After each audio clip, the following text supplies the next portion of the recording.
Love stories 2 സഹതാരങ്ങളായ Vijay വർമ്മയും Tamannaah ഭാട്ടിയും വേർപിരിയുന്നു എന്ന വാർത്ത social മീഡിയയിൽ ഞെട്ടിച്ചു. ഈ വർഷം വിവാഹ ജീവിതത്തിലേക്ക് പ്രവേശിക്കാനുള്ള ഒരുക്കത്തിലായിരുന്നു തമന്നയും വിജയും. മുംബൈയിലെ ആഡംബര വസതി ഒരുങ്ങുന്നുവെന്ന വാർത്തകളുണ്ടായിരുന്നു. സ്നേഹിക്കുക എന്നതാണ് സ്നേഹിക്കപ്പെടുന്നതിന് പിന്നിലെ രഹസ്യം എന്ന് തുടങ്ങുന്ന തമന്നയുടെ ഇൻസ്റ്റഗ്രാം സ്റ്റോറി അടുത്തിടെ വൈറലായിരുന്നു. ഇതിനു പിന്നാലെയാണ് ചർച്ചകൾ സജീവമായത്. സമൂഹ മാധ്യമങ്ങളിൽ നിന്ന് ഒരുമിച്ചുള്ള ചിത്രങ്ങൾ ഇരുവരും നീക്കം ചെയ്തത് ചർച്ചകൾ ശരിവച്ചു. അതേസമയം ഔദ്യോഗിക സ്ഥിരീകരണം ഇതുവരെ ഉണ്ടായിട്ടില്ല. പ്രണയബന്ധം അവസാനിപ്പിച്ചെങ്കിലും ഉറ്റ സുഹൃത്തുക്കളായി ഇരുവരും തുടരുമെന്നും പരസ്പര ബഹുമാനം നിലനിർത്തിയാണ് പിരിയുന്നതെന്നും വാർത്തകളുണ്ട്. 2 വർഷത്തെ പ്രണയത്തിന് ശേഷമാണ് ഇവർ വേർപിരിയുന്നത്.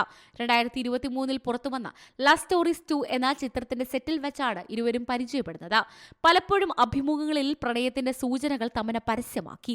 ഗോവയിൽ വെച്ച് നടന്ന തമന്നയുടെ കഴിഞ്ഞ പിറന്നാൾ ആഘോഷത്തിൽ വിജയ് പങ്കെടുത്തിരുന്നു. 2023 പുതുവർഷ പാർട്ടിയിൽ ഒരുമിച്ചെത്തിയതോടെയാണ് ഇരുവരുടെയും പ്രണയം പരസ്യമായത്.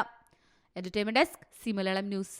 ഏറ്റവും പുതിയ വാർത്തകളും വിശേഷങ്ങളും വിരൽ തുമ്പിലറിയാൻ സി മലയാളം ന്യൂസ് എല്ലാ ഡിജിറ്റൽ പ്ലാറ്റ്ഫോമുകളിലും ലഭ്യം.